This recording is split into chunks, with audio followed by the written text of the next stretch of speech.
Hey guys, let's get more news from Dallas Cowboys, but first don't forget to subscribe to the channel and leave your like. A deep dive into Dan Quinn, Part 3, Problems with the Cowboys defense could be a lack of talent. 48 points. That's how many points the Green Bay Packers put up on the Dallas Cowboys in the wild card game. It was the most points scored against the Cowboys this past season, and it couldn't have come at a worse time. The defensive collapse has many people wondering if Dan Quinn is still the right guy to lead this defense. In the first part of this deep dive series, we looked at Quinn's impressive resume, to not forget why he was so highly touted in the first place. Yesterday, we took a close look at his time in Dallas where he started hot, but the flame is slowly dying out. Today, we will finish things off by looking at how the Cowboys have used players this past season and if that in itself poses a problem. The strength of the Cowboys' defense is their pass rush. Much has been made about it, and this isn't new news to anyone. The transformation and success from the team's pass rushing ability is remarkable. Look at the progression they've made in this area since Quinn's arrival. While overall that's impressive, the Cowboys' pass rush started to grow absent down the stretch. They went through a 5-game stretch near the end of the regular season where they only got 1 sack in each game. They never came close to disrupting Jordan Love in the wild card game. Many people will point to the never-ending non-holding calls against Micah Parsons as one reason for the Cowboys' pass rush slowing down. Some other factors include some really good offensive line play from their opponents. The defense has good players in the trenches, but they do need to get stronger, especially along the interior. The linebacker group is the most alarming of Cowboys' defensive units. The team lost 2 of their top linebackers in Leighton Vander Esch and third-round rookie DeMarvion Overshown, forcing them to rely on fifth-round pick Damone Clark and UDFA Marquise Bell, both in their first full season starting on this defense. As well as they have played at times, this is an undersized group. Expecting these guys to shed 300-pound offensive linemen regularly is unreasonable. The Cowboys also employed several strong safeties down in the box to assist against the run game. Jaron Kearse and Donovan Wilson are thumpers who have made great plays near the line of scrimmage, but neither are stellar athletes. When asked to take on more coverage duties in the secondary, they struggled, and this was on full display against Green Bay. Even the Jekyll and Hyde season of Darren Bland has to have some wondering just how good he is. His league-leading interceptions combined with record-setting returns for touchdowns have earned him All-Pro status, yet the same All-Pro has been toasted at times this season. 9 players logged more than 60% of the defensive snaps for the Cowboys this season. 7 of them were defensive backs. Does this look like a strong defense to you? Tyron Smith and Zach Martin future?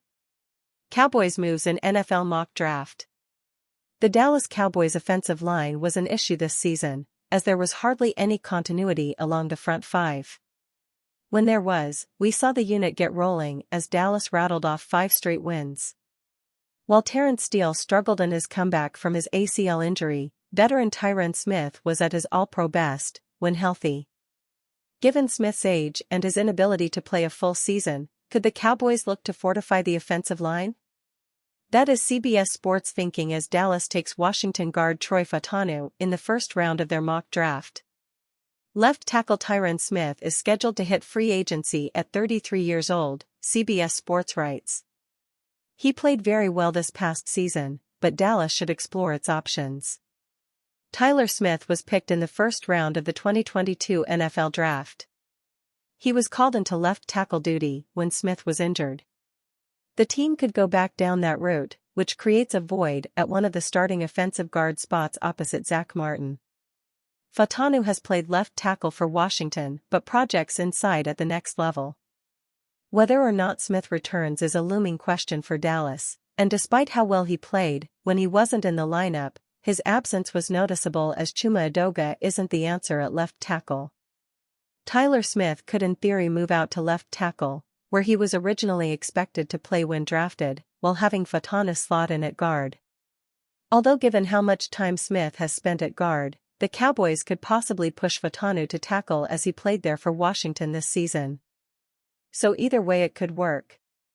Also, considering that Dak Prescott was sacked 39 times this year, which is the second highest of his career, reinforcements could be made in an attempt to protect him better.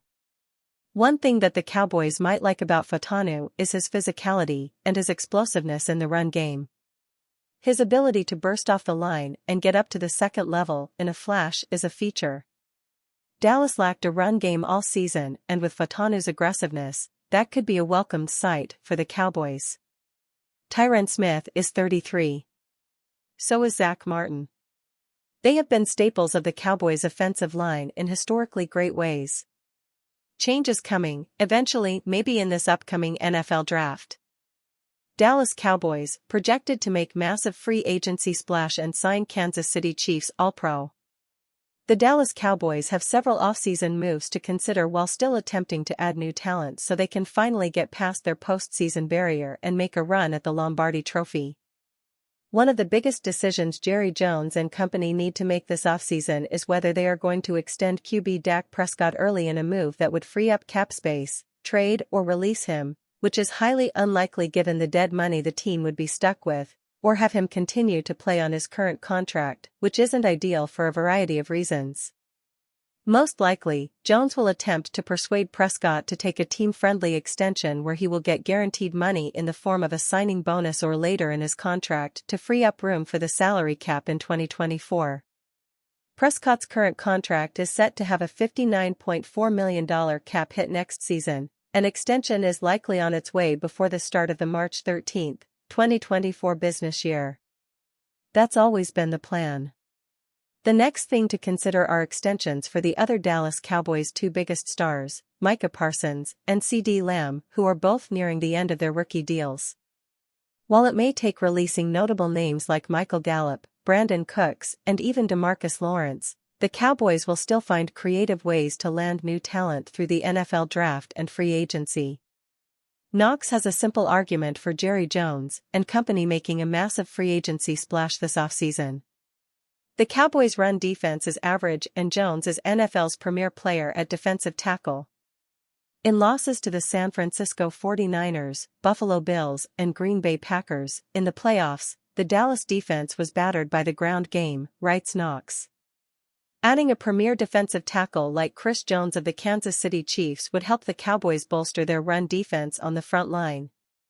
Dallas just used a first-round pick on Michigan defensive tackle Motzie Smith, but Smith was always going to be a developmental prospect. Dallas defense ranked 16th in rushing yards and 15th in yards per attempt allowed. In the three aforementioned losses to those elite teams, the Cowboys allowed an average of 193 rushing yards per game. For perspective, the worst run defense in the NFL, the Arizona Cardinals, allowed 143.2 rushing yards per game. In other words, yes, the Dallas Cowboys' run defense and lack of quality run stoppers is their biggest problem entering the offseason. There's little doubt that Chris Jones remains elite as he enters his age 30 season in 2024. He just clinched his fifth consecutive Pro Bowl selection and his second first-team All-Pro selection after posting 30 tackles to go along with 10.5 sacks. He's been a menace in the playoffs for the Kansas City Chiefs, as he is every season. And you fan, what do you think of the Chris Jones situation? Leave your opinion in the comments.